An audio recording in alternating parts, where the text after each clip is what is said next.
Welcome to Forked Up, your go-to podcast for all things Dippin' Dots, Tater Tots, and Boycotts. I'm Michelle Davis.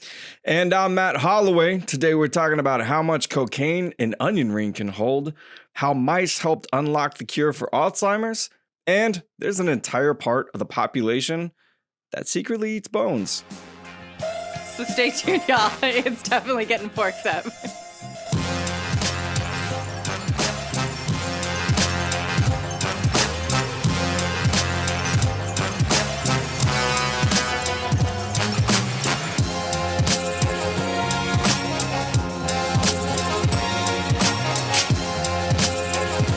What the fuck is going on, everybody?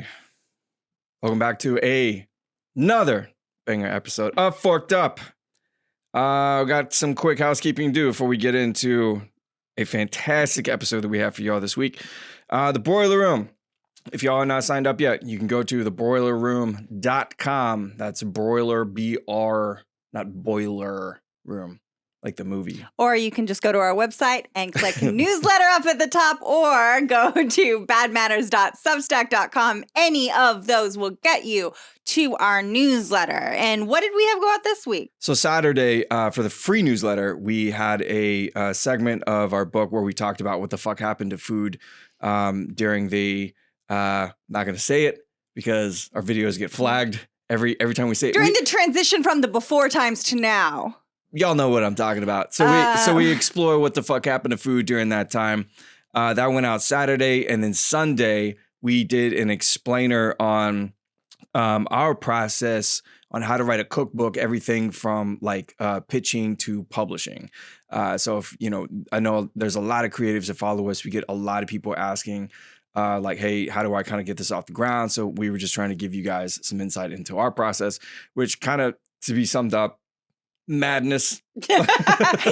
So if you want to become a supporter, that's the kind of information, that's the kind of content you will be receiving every Sunday in your inbox right from us. We will not bother you other days of the week, just Saturday and Sunday. It is a weekend party, and we would love for you guys to become supporters.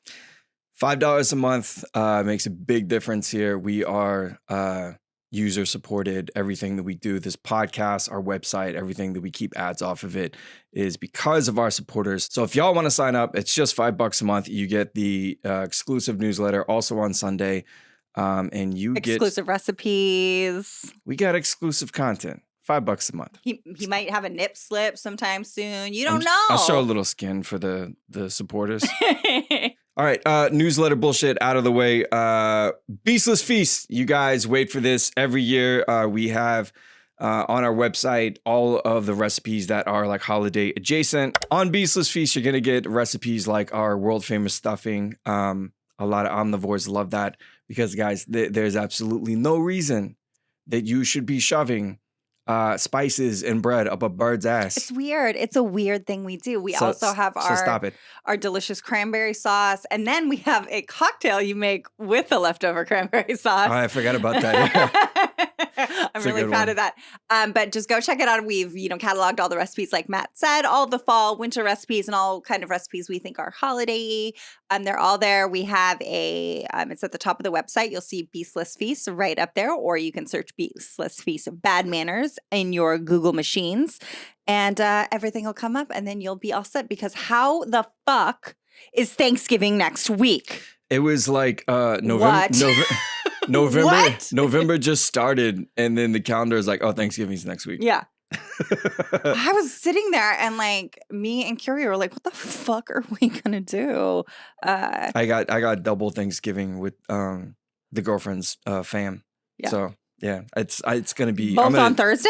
No, we're doing one the Thanksgiving Eve, and then we're driving to see the other family Thanksgiving morning. So I'm gonna be stuck in traffic Thursday morning, no doubt. I'm gonna do a PJ Thanksgiving like I always do, but it's like, what am I cooking?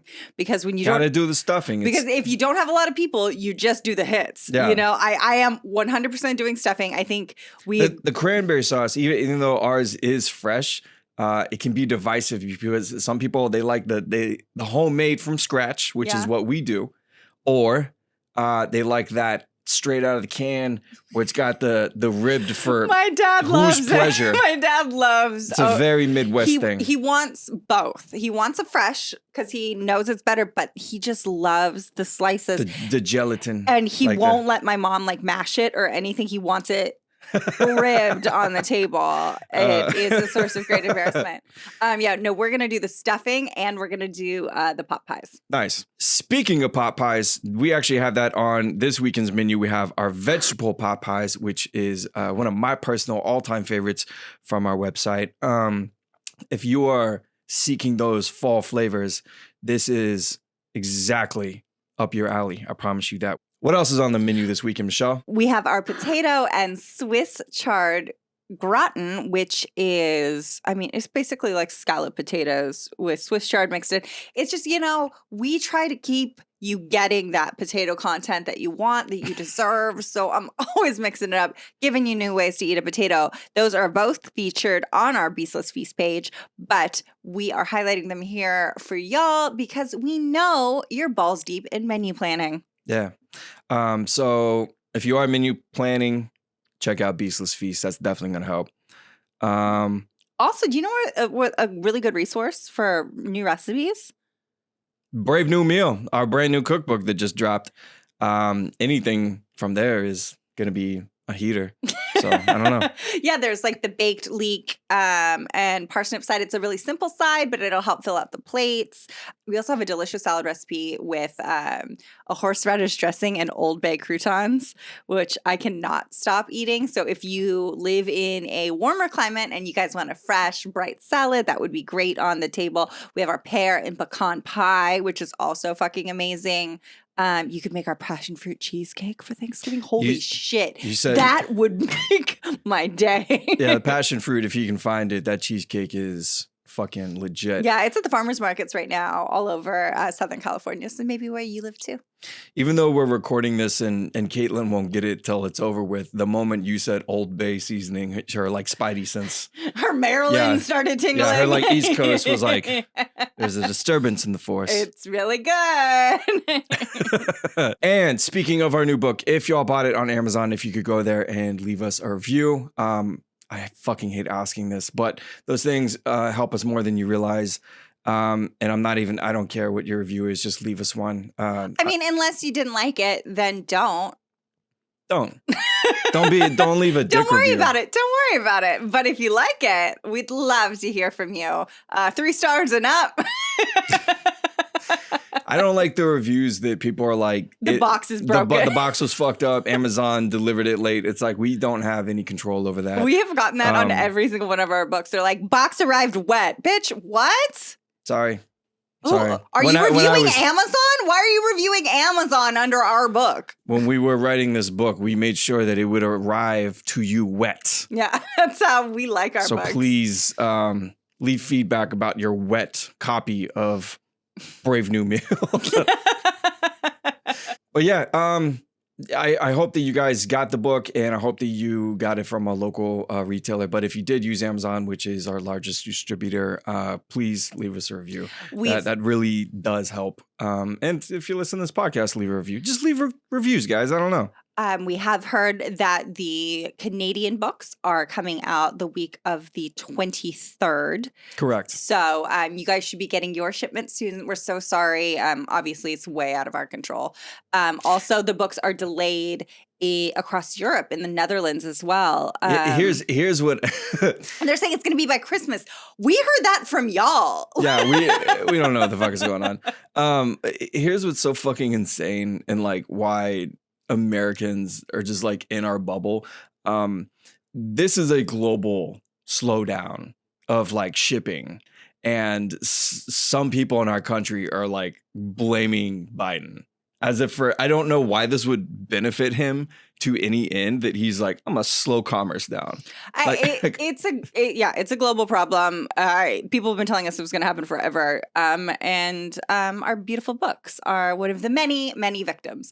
But you will get it, and it will be worth the wait. But yeah, everyone outside the U.S., the book's coming. I promise. It's probably just sitting on a fucking shipping container in the middle of the ocean. So we don't have any control over that. Sorry. But speaking of Brave New Meal. And things we don't have control over.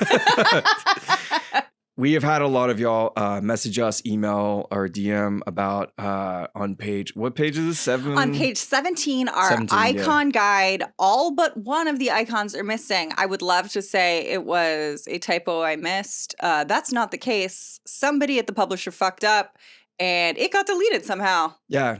So what the fuck up looks like is this, and what we signed off on looks like this. So, easy remedy for this. If you flip to page, I believe it's 250. 250 in the back of the book. The icons are there. There's an explainer. They're kind of intuitive. So in the back of the book, I fought to have all the recipes broken down by category, by icon. So if you are looking for all of our gluten-free recipes, for instance, you can find them all listed under the icon and the explanation for the icon on page 250. So the explainer is back there, but the embarrassing deletion of the icons is still at the front of the book. And yes, Canada, you'll be getting it too, because our publisher here in the US shared the file with our publisher in Canada. Great times. We definitely aren't freaking out and super pissed. Yeah, pissed would be an understatement, because it is so like forward facing in the book, and it makes it look like we overlooked a pretty big typo. Not the case. Yeah, and again, like, not to plug the newsletter again, but we talked about this, is like we have this line in the newsletter that's like, you just hope that the people who are delivering the product care as much as you do about creating it. And sometimes they never do. That's not always the case. You're lucky if they care half as much. And unfortunately, you know what's crazy about it is like, it's all of this is like the layout. It's in layers. So like the layers for these icons got turned off, except for one. I don't understand why one icon was on another layer. Yeah. So I don't know. It's the can, the most obvious one. Yeah. I don't know. A lot of shit's out of our control. We're trying, guys. Sorry. Yeah, so sorry about that. Super embarrassing. We were going to walk into the ocean with like lead in our pockets, but pocket full of rocks. But we decided, nah, not going to do it. Not worth it. But we have been doing other things. Yeah. I just got back from Palm Springs. Mm-hmm.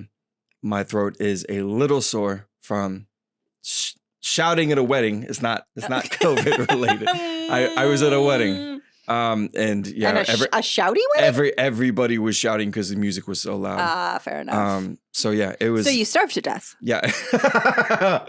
Yeah, Michelle's not entirely wrong. I've been to weddings. Weddings, if you're plant-based, weddings can be tough. And it's fine. Like, I don't, it's selfish to think that there's going to be an option for you. Yeah, it's their special day, not yours, big guy. Yeah, I'll say, I stopped myself, but everyone, when we sat down, like we walked into the banquet hall and everyone sat down, we had a salad in front of us. I immediately inhaled mine. Yeah. And then I grabbed my girlfriend, so I was like, give me your salad. And then the person on the other side, I was like, you need that? Give me that salad. Like I did maybe half the table because no one was touching their salad. Full bunny rabbit in front of everyone. I was like, how embarrassing. Just give me the salad. But I don't know. I mean, there was stuff for me to eat. It just, it's tricky. Yeah. And I don't ever want to complain because I had a fucking blast. But here I am complaining. Yeah, here I am griping about it. No, it was great. What did you do this weekend other than clearly decorating the studio? Because Michelle is the official studio manager here. I manage the equipment. She does the decor. My budget is non-existent, and that's not true.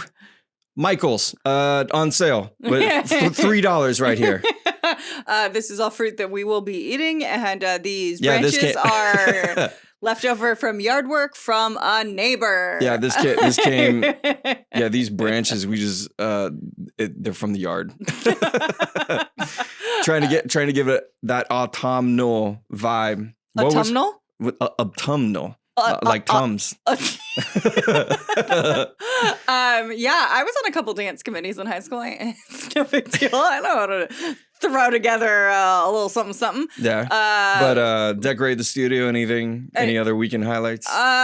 Me and Carrie just chilled super hard. Just kicked it. I was really, I was bumming about the error in the book, feeling real dumb. And so we chillaxed. I would say almost to the max, honestly. Full throttle. Yeah, full throttle chilling. Very into it. I watched Roy Wood Jr.'s new stand-up. Oh, yeah. How was it? Yeah, Imperfect Messenger. Fucking hilarious. Definitely go check it out. I think it's on YouTube, a couple other platforms. I just paid for it on like Apple TV or something. It was like $2.99. I'll watch anything that Roy Wood Jr. said. He's so fucking funny, like legitimately cackling out loud. Yeah. So absolutely worth it. I have some interesting news though. So next year, the California State Fair will be returning. We've had 2 years without it, but they're adding a new agriculture category. Uh-oh. Cannabis. Oh, okay. And I think that makes great sense. They're like, it's part of our agricultural community. Like, it's about time they award the best bud in the state. State-sanctioned weed contest. Love to see it here in the Golden State.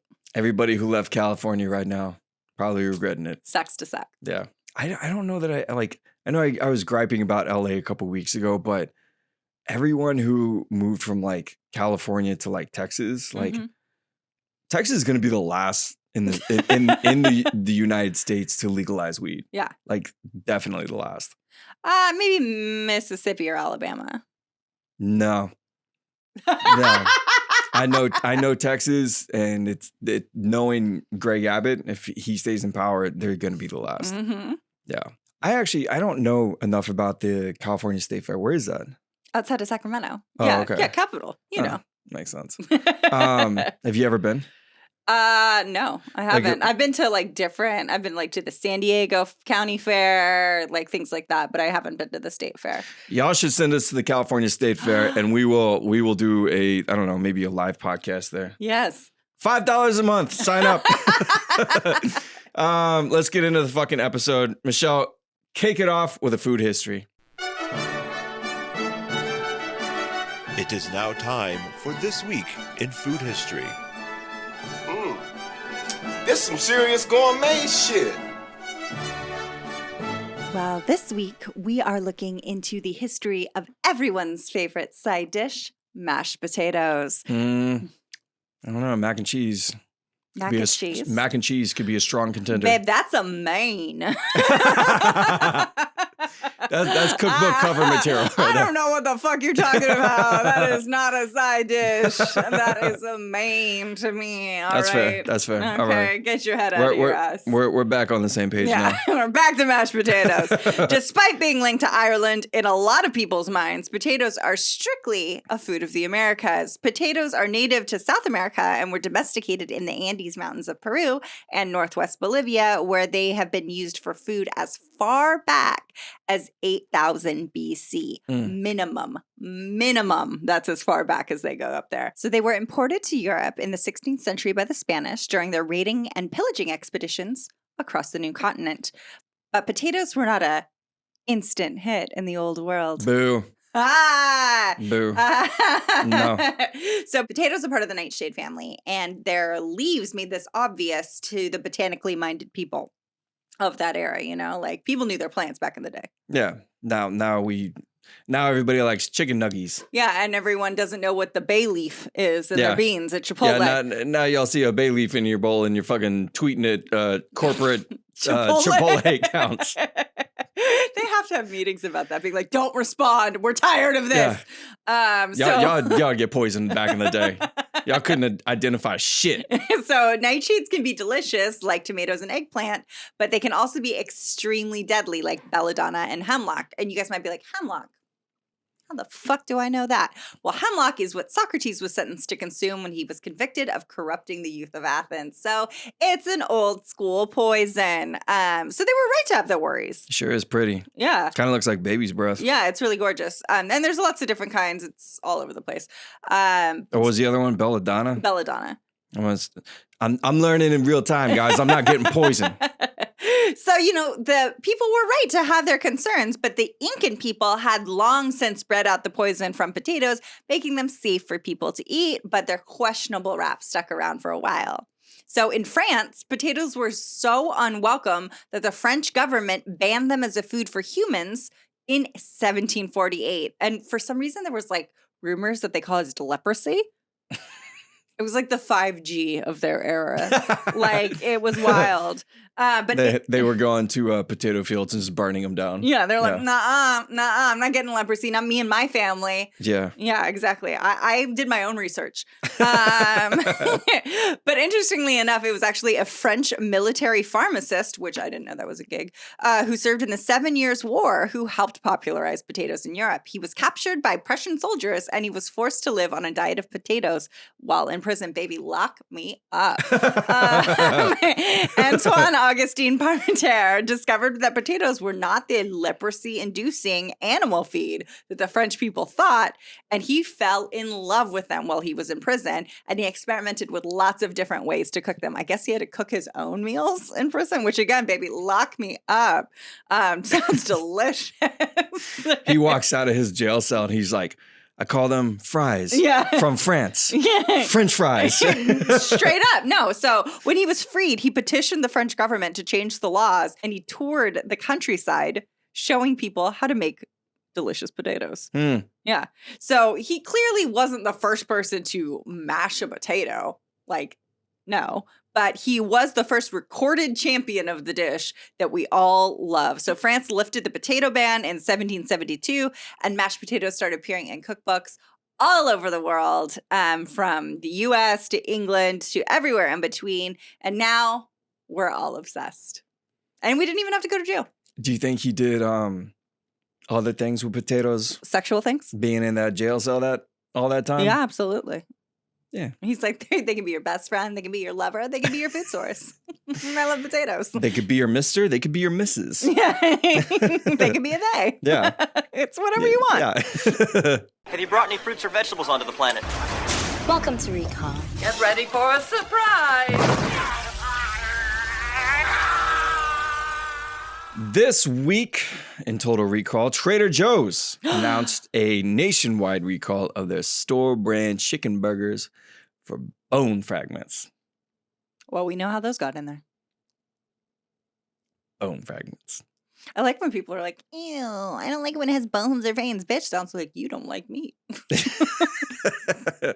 That's crazy. You like an aesthetic. Yeah. Just get fake meat or that you know where it came nut from. up. Yeah, come on. Yeah, commit. Yeah. Eat the bone. So what kind of recall are we looking at? So nearly 100,000 pounds of chicken patties are being recalled by the manufacturer Innovative Solutions. Yeah, more like innovative problems. Yeah.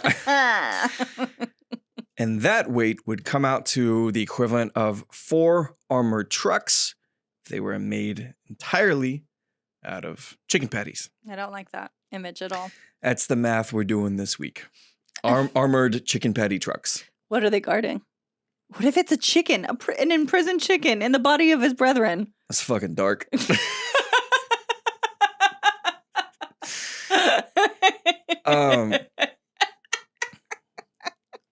like when people carve pumpkins and they put like a little mini pumpkin inside, like it's a house. It's like he's inside. He's in the carcass of his homie. Like, yeah. That's not good. No, it's bad. Yeah. So in my hunt to find out this bone issue in these chicken patties, I found a bunch of people eat bones like as meals.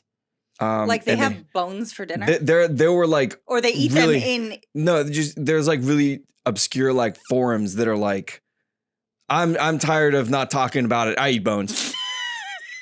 It's super weird. It's super weird. KFC had a campaign a couple of years ago that was like, did I eat the bone? Did I eat the bones? And me and my friend Sally saw Nick Kroll do stand up, and he was just off the cuff doing a bit about eating that campaign. Yeah. And I was seriously running scenarios through my head of what I'm going to do when I pee myself. But people are proud bone eaters. There's communities of bone eaters. and to the point, I hate. And it's not like they're making a soup. They're like literally dog style. There's different. So people were like, once you're done with like the chicken leg or whatever, put the bone back in and cook it. And then like until it's like brittle and then you can crunch on it. People were giving recipes. I hate sometimes the wormholes that our podcast sends us down in regards to like food research, because I find weird communities like this that I'm like, I don't even know this.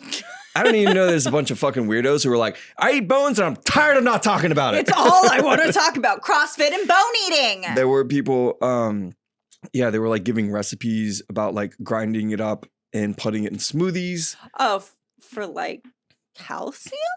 I don't know.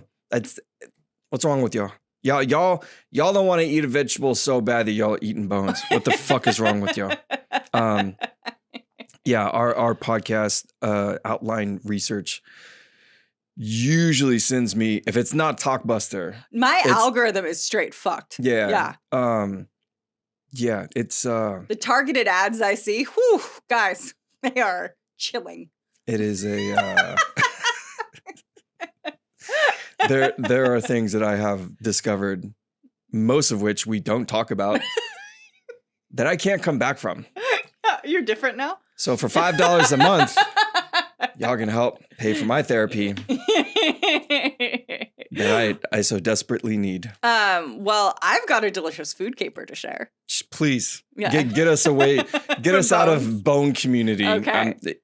I want to know where these people are. Are they living amongst us? Yeah, they walk amongst us. Are they teachers and doctors? All right, so I've got another delicious food caper to share with y'all. This time from the United Kingdom. So a truck driver was arrested for entering the UK from France when his cargo was found to have 418 kilos of cocaine. That's not nothing. That's quite a bit of weight. Hidden in a load of onion rings. Okay, so what was the packaging? Were they in the onion rings? Oh, hold on. Filled with I questions. also did a little math. That's about 921 pounds of blow with a estimated street value of $44 million. Yeah, somebody got murdered for fucking this up. More than one head is going to roll over this guy that. is glad he got arrested because otherwise he'd be fucking killed. He might get marked in jail. Oh, yeah, that's true. Yeah, that's a lot of money for someone to just like be like, we're not. Like we're skipping out on $44 million. Yeah, it's bad news. So the boxes in the back of his truck were just full of bricks of cocaine with like 2 bags of onion rings like thrown on top. And weirdly, the UK agency that made the bus tweeted out a pic of the setup, and it's so crazy lazy. Like, come on, I smugglers. see what you mean. Yeah, here, let's throw it up. Let's throw it up. Yeah. That's fucking lazy. That is lazy as fuck. Yeah, now you're wasting cocaine and onion rings? Not in this economy. This is the same fucking smuggler galaxy brains that did that the guy baloney? The baloney in his backseat. Yeah, and he got caught in El Paso. Yeah. And he just like tossed it in the back seat. No, like, how'd you get caught? They saw it. You didn't cover it up? It was right there. Didn't occur to me. Yeah. Pulled through customs, just eating a stick of bologna. It was weird. All the articles I was reading about this were talking about how this guy was Polish. I'm like, that doesn't seem important. That feels really Brexit xenophobic. It's 100% a Brexit thing. Yeah. I can see right here, like, yeah, Polish truck driver. Yeah. I don't know why they kept. I don't know. Not important. He was coming from France. And he just, whoever, they set him up. They fucked him up. Y'all need to hire Michelle to pack your drugs. Because this I mean, look what I can do with leaves. If we can do this, we can do clippings. this lawn clippings. Yeah. And less than $10 at Michael's here. Yeah. Fantastic. Can you imagine what I can do with your cocaine? That must be so embarrassing to get caught that way. They literally. I am so embarrassed right now, guys. What was the plan? They're gonna open the box and be like, obviously, there's nothing but onion rings in here. Like, and why wouldn't you do some boxes of all onion rings, especially the ones towards the back and the sides? Yeah. Well, what I think people need to get back to doing, and maybe sewing it in the side of the car. Yeah, like putting it in the vehicle itself. You'll see a lot of drug dealers. They have like this weird extra gas tank, like on the side of the truck, that they cut a hole and they stuff that full. But I wonder. I mean, that's how they used to do it in Prohibition. Like, Yeah, but there's got to be a better way.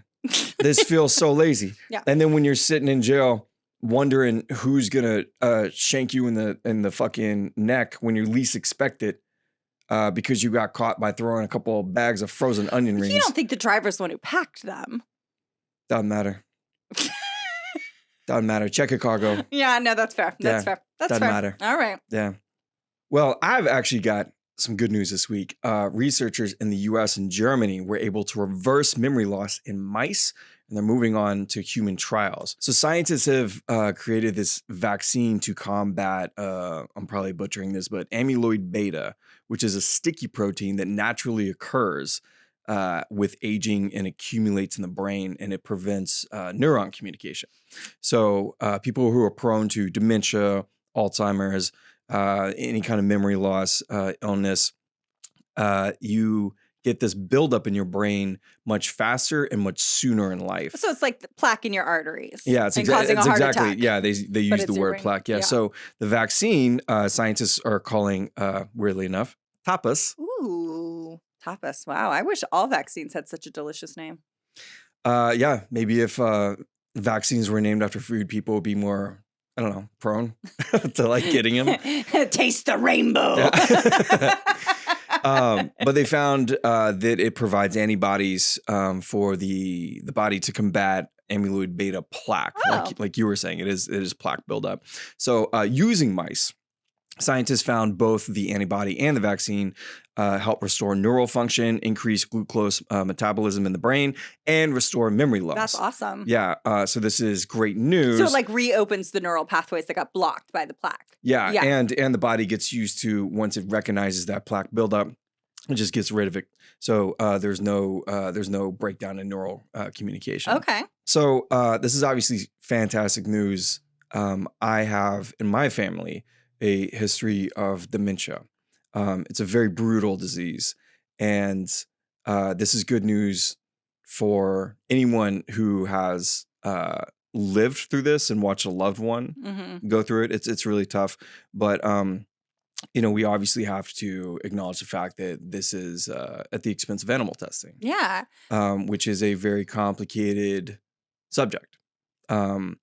I do think that, when it comes to, and I know that you agree with me, cosmetic products, like there's no reason that we should be testing on animals for cosmetics or things like that. Yes, that is absolutely ridiculous. Cosmetic products, anything no, guys, no. I'm talking life-changing drugs, life-changing research, or nothing else. And then we should all be so grateful. Yeah. And acknowledge, the role that animals have in this. My dad, he was trying to major in a science that caused him to have to do a lot of experiments on rats and stuff in college, and he couldn't keep doing it. There is this statue in Russia that's dedicated to lab mice. See, that's what I'm talking about. Show some respect. And I do think that we need to acknowledge the amount of suffering that it took to get to this point, because it is life-changing. And that's what all the scientists are saying in all the articles talking about this vaccine, is that they're like, this is an absolute game changer. Yeah. This is going to change how we look at aging mentally, Yeah. And I mean, just think about huge generations are about to get to that age point, and just the financial burden that puts on families caring for somebody with dementia is overwhelming. And so if for no other reason, what an amazing drug to come on the market. And, it is the one, small bright side in animal testing is that, we're taking lives and saving lives. I can go without milk. For sure. You know what I mean? For sure, yeah. Yeah, or again, like testing cosmetics on animals is cruel and unusual. Yeah, exactly. Yeah. But that is actually good news. That's amazing because, it hurts so many families around the world. I sometimes wonder, do you think that with all this leaps and bounds in medical research that we're playing God too much, like that our bodies they're just kind of naturally shutting down, just being like, no, you're not supposed to still be alive anymore. And we keep finding these. I don't think that there is one large fountain of youth. I think it's a series. They're like droplets of youth. You know what I mean? Yeah. It's like I do think, to your point, that the more we're able to kind of artificially extend life, we should also be having the conversation about compassionately ending lives. Quality of life is important. Yeah, when people want to. I feel like if you're an older person and you're just in so much pain, like you should be able to legally, safely kind of have a route to the end. Yeah. Just like, I'm good. Gonna wrap out here. Punching out. Yeah, I think both of those advancements should go hand in hand, like you're saying, because you don't want to be a fully cognizant, like, potato locked but like, in. Catatonic, but like fully aware. I guess memory it's a double-edged sword. It can be a blessing and a curse. Especially if your body deteriorates, but your mind's still very sharp. Like that sucks. They went from happy news to terrible news. I think we all need a palate cleanser. Oh, I've been meaning to ask you. Have you tried the McPlant yet? I have not. I was doing some research about where I could find myself a McPlant. And in my McDonald's Googling, I found that there is currently a boycott. So I am not crossing the picket line here. Yeah, we don't do that. What workers are asking for is $25 an hour from McDonald's.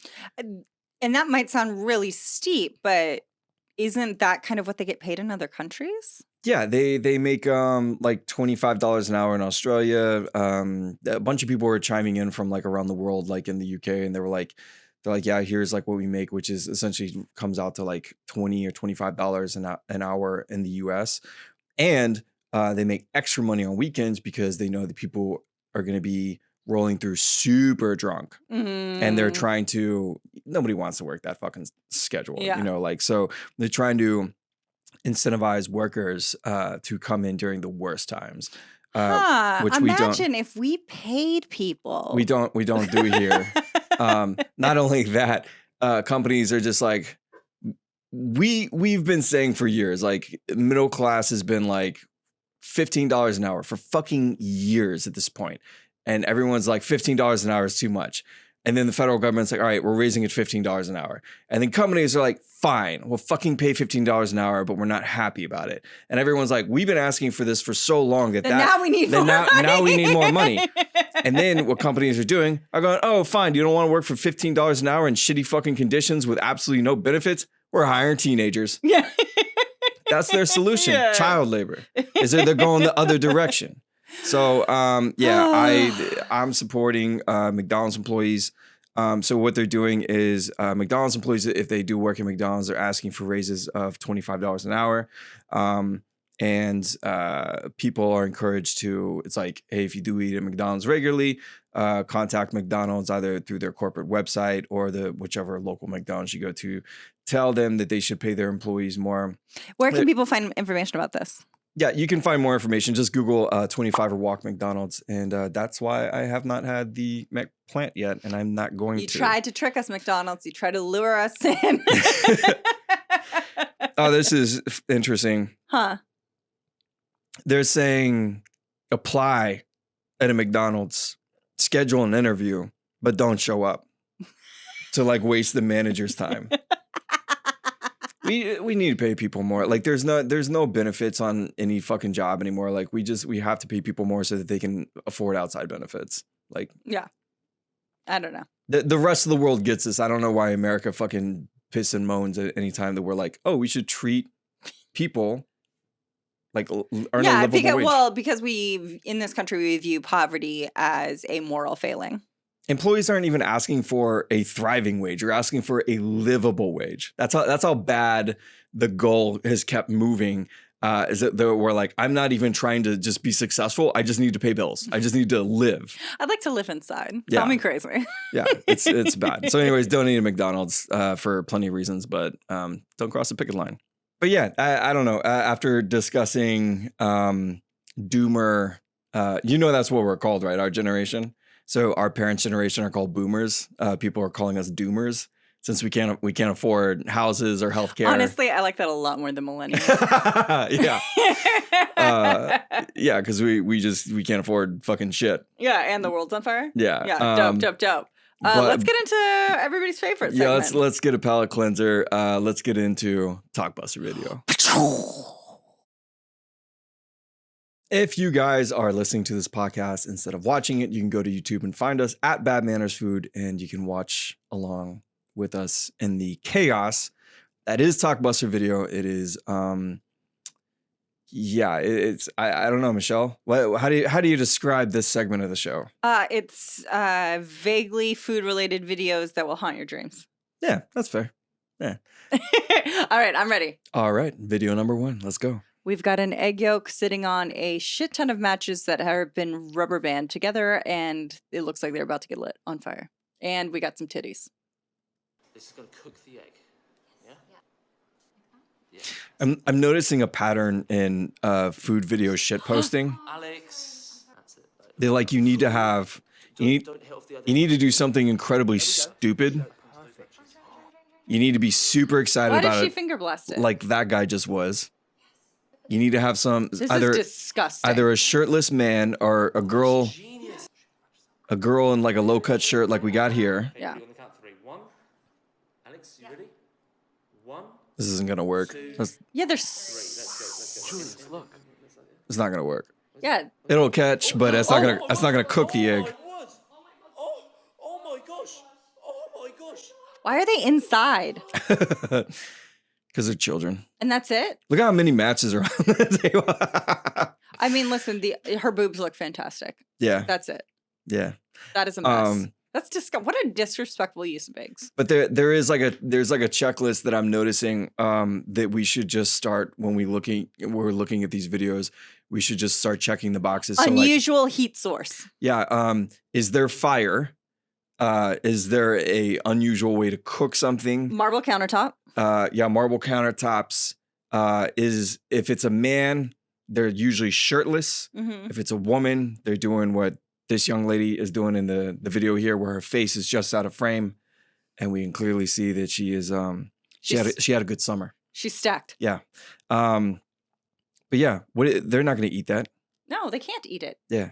They put egg yolk. They wasted like 12 eggs. And what looks like 35 matches. A whole more than that because they stacked them on matches. Yeah. All right. Next one. I'm ready. Fuck this. Moving on to video number 2. Let's go. Okay, we got a guy in a strip mall or in the street. He's got a walk and he's throwing food from one walk to another across an intersection. That's impressive. Nothing but respect for my president. Yeah, that is fucking okay. This is I can't tell the characters on the building, but yeah, I can't tell. Judging by the amount of power lines and motorcycles. Mm-hmm. I'm seeing somewhere in Southeast Asia. Yeah. But for the listeners, so we have a food vendor who's cooking on a walk. He looks at his friend across what looks like a 3 or 4 lane road, and his friend has a white paper plate. Our man with the walk tosses what he looks like greens. He looks over his shoulder, and he tosses as high as he can what you would consider a full court air ball. And my man with the white paper plate catches it. That is smooth as shit. That is unreal. Yeah, that's absolutely talent right there. All right. You know what? Respect. Speaking of talent, video number 3. Let's go. Okay, we got another street food vendor. Oh, dosas. Yes. Look at him serve that up. Damn.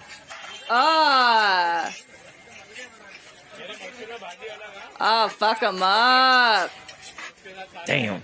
Oh, smooth.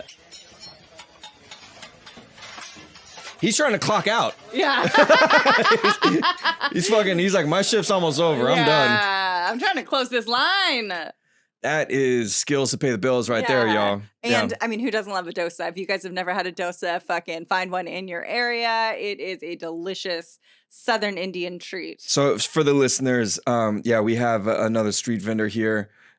He has just a rhythm that I have never seen. Yeah, so he's cooking the dosas like open on a hot top. And then he's cutting part of it off, rolling it over, cutting it, and then throwing it on a plate and throwing the plate at his. He's not even looking when it's a no look pass when he gives it. He slides it off the greasy hot top. And he's got a crowd of people. And I mean, he's doing a great job. And he clears a hot top. Yeah. Yeah. That's I love to see it. Yeah. Send more shit like that. I want to see talent. I hate seeing things like our next video. All right, we have a stovetop and I'm guessing a plastic bowl. For tonight's dinner, we're going to be making peanut butter jelly chicken wings. So let's get started on our mixture. We can stop right there or we can keep going, Michelle. It's your call.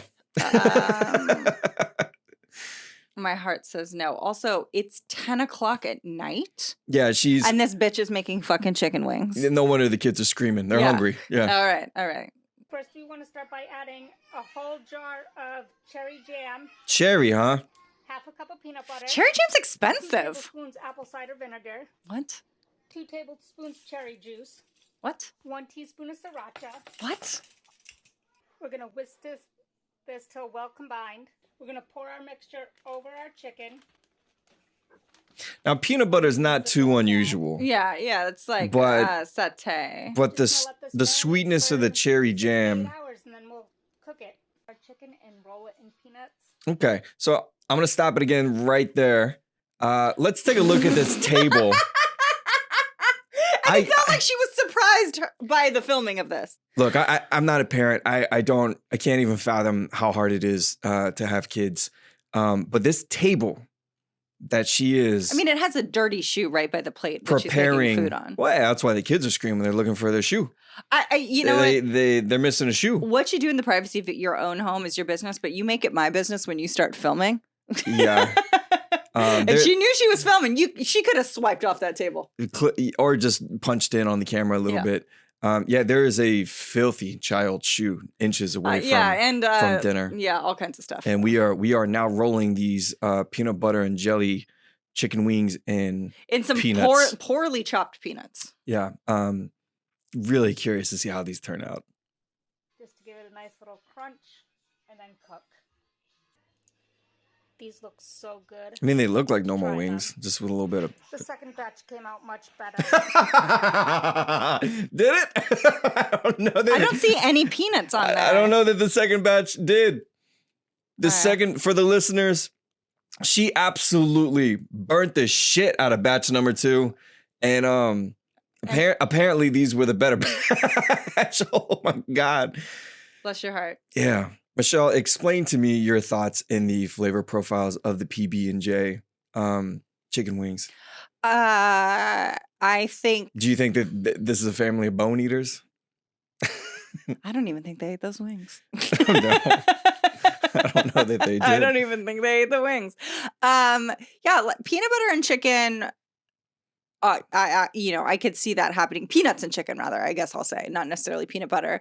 That's not a totally uncommon thing. You've had chicken satay at Thai restaurants, things like that.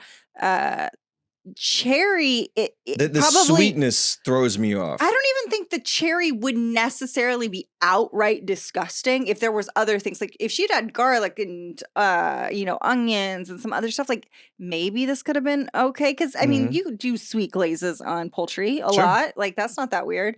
But everything about the execution is deeply problematic. Her showing us the absolutely obliterated second batch, being like, this was the one. I mean, I'm all for people cooking at home and doing everything, but like, you gotta walk before you can fly. Yeah. Anyone who, if you ever find us on YouTube and we highlight your video, reach out to us and we will send you 4 books for free.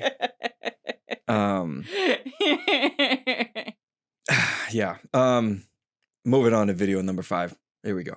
Michelle, what are we looking at here? We got a kitchen cam, and we have a very determined server filling up the trays with what looks like a bunch of burgers and fries. And I'm guessing she's going to drop the shit out of this. Okay, babe. Oh. Well.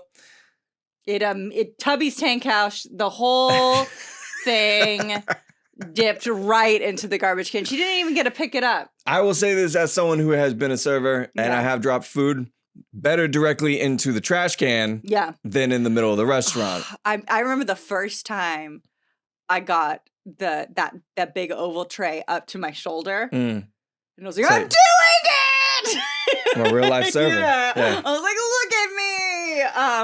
I will say she took it like a champ. In review here, her tactic of putting the tray above an open trash can is suspect. Well, I mean, look at the general state of that whole kitchen. It's a fucking mess.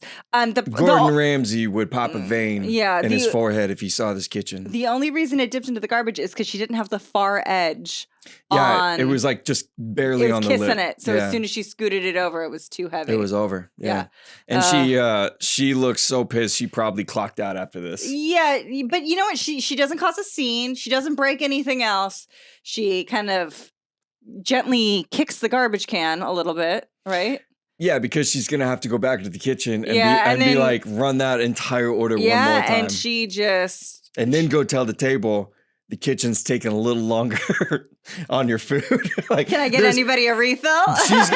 she's going to 2 different areas where there are going to be 2 pissed off parties. So my heart goes out there. Yeah, so we've all been there, hun. Yeah. And that is this week's Talkbuster. Thank you for not making any of us throw up this week. I have a lot of very Thanksgiving and holiday specific video content that I'm holding for next week. We're doing an episode next week, right? We're gonna keep it very chill though. Yeah, we're not doing like a news outline or anything like that. So y'all can come and spend Thanksgiving with us. I think that's where we wrap it up then. Shout out to our producer, Caitlin Cleveland, who makes sure this podcast is in your feed and available for y'all to watch every single week. Also, shout out to Brock Berrigan, who does our theme music for Forked Up. You guys can find us on YouTube and Facebook and Twitter and Instagram, Pinterest at Bad Manners Food. We are also on TikTok at Bad Manners Good Food. And all of the recipes we've discussed are on our website, badmanners.com. And don't forget to check out Beastless Feast while y'all guys are planning out your menus. You got homework assignments. Check out Beastless Feast and go to Amazon and leave a review. Thanks. You'd make our Thanksgiving. It'd be great if you did that. If you could just knock that out. And sign up for our Substack if you want some exclusive content coming to you this weekend. That is the Broiler Room newsletter. Like we said, you can sign up on our website. So stay hungry, keep cooking, and we'll see y'all next week. Later, y'all. Bye. Happy Thanksgiving.